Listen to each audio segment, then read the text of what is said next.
Today me, Kyasu Sharma and my friend Nitin Kumar, Sandeep Singh and Paramjit Singh, Sanya Goyal here to present presentation on agriculture sector and service industry sector.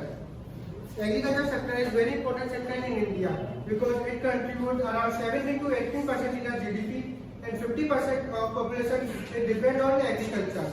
And now India is net exporter for agriculture products. That's why in budget 2023 to 2024, our Finance Minister Mrs. Nirmala Sitharaman has announced wheat and paddy farmers will receive direct payment of 2.34 crore rupees at the MCT.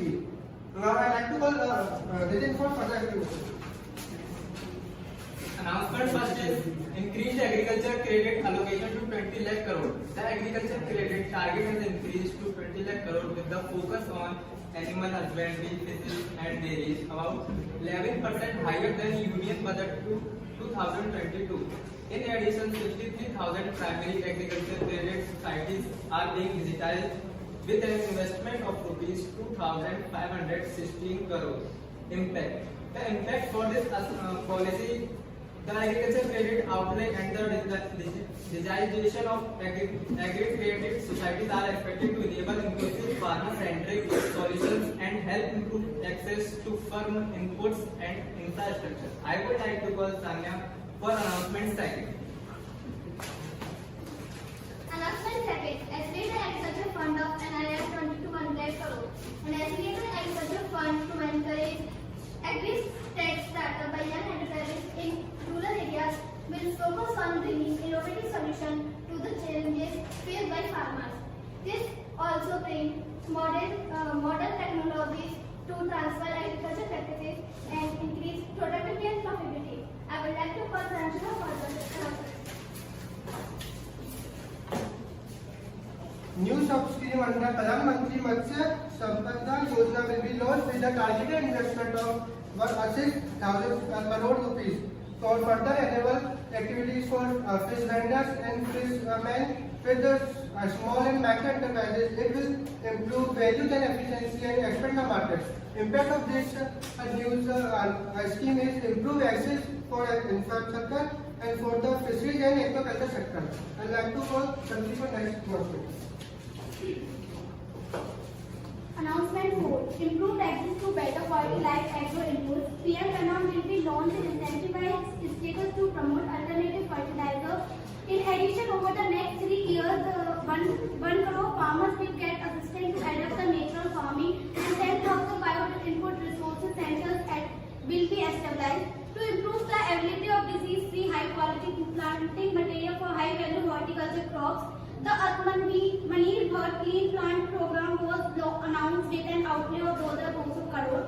The impact, the PENAM scheme with the provision for bio-input resources is expected to incentivize status union territories and farmers to promote alternative fertilizer, including organic fertilizer and balanced use of chemical fertilizer.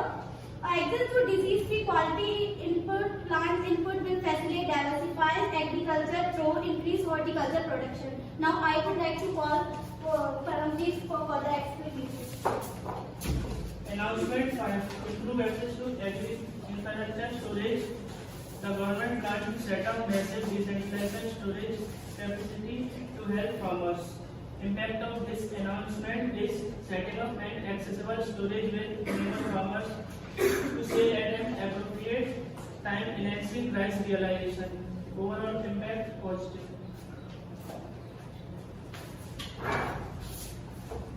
Now industry sector. Industry sector is one of the very important sector in India. That's why budget 2023 showed the government commitment to grow this sector with a significant capital expenditure of rupees 10 lakh crore. This highest capital expenditure till now with a 33% hike of with last year. Now I would like to call Paramjit for further explanation for Kunal Bal, co-founder of Titan Capital and Snapdeal, his opinion for Bajaj. Budget 23 is reassuring balance between investing for growth and maintain fiscal discipline, emphasis on infrastructure of spending, infrastructure of spending green tech and further development of public digital infrastructure. A government tax break for the middle class will boost spending on sentiments.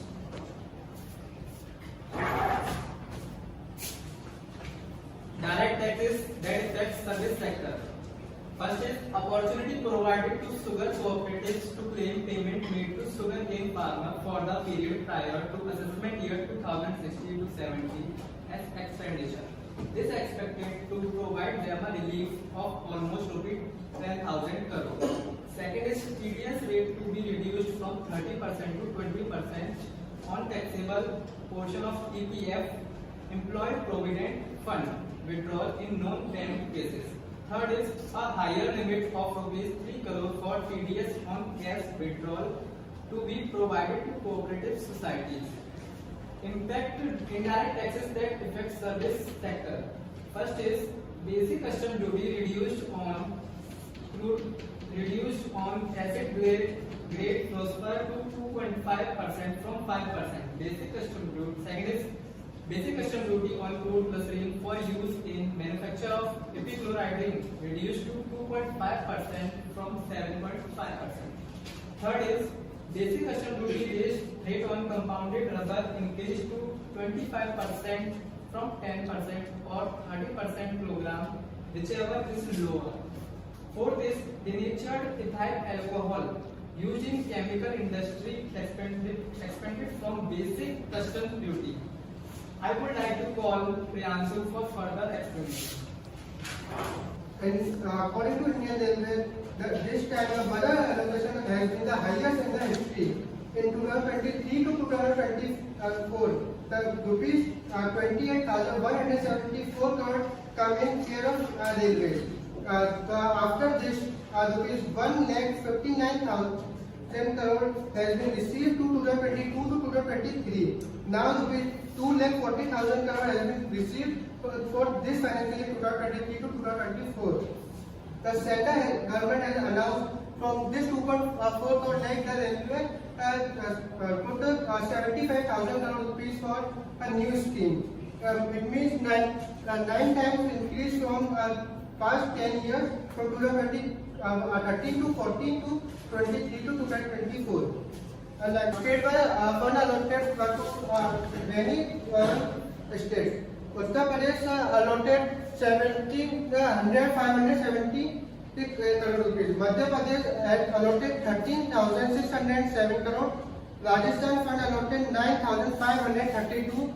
Uttarakhand has received 5,400 crore rupees, and Punjab has 4,762 crore rupees. Delhi received 2,477 crore. Haryana 22,470 crore. Himachal Pradesh 1,838 crore. Rajasthan 9,532 crore. And Bihar 5,551. Chandigarh with least amount 452 crore only. I'd like to go Sanjay for the next explanation.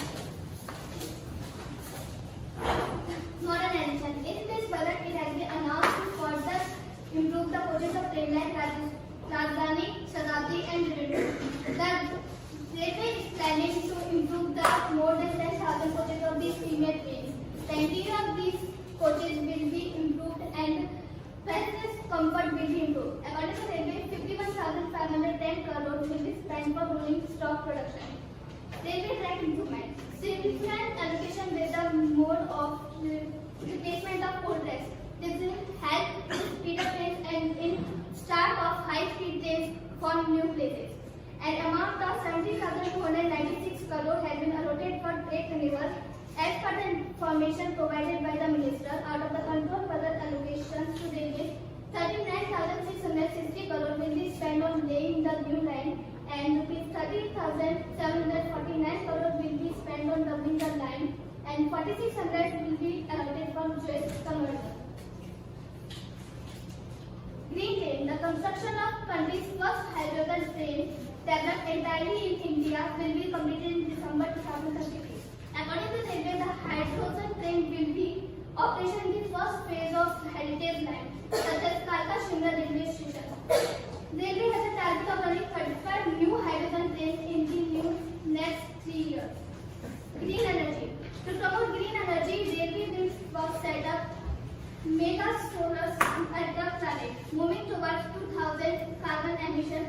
population. Railway is completely embedded on rail electrification. Higher speed rail bullet train project will be started in March.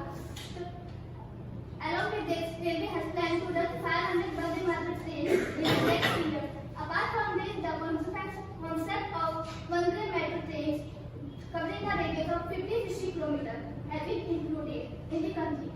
It is proposed to manufacture 4,500 newly designed carrier coaches with side entry and 50,000 electric coaches and 58,000 wagons. I will also call Sandhi for conclusion.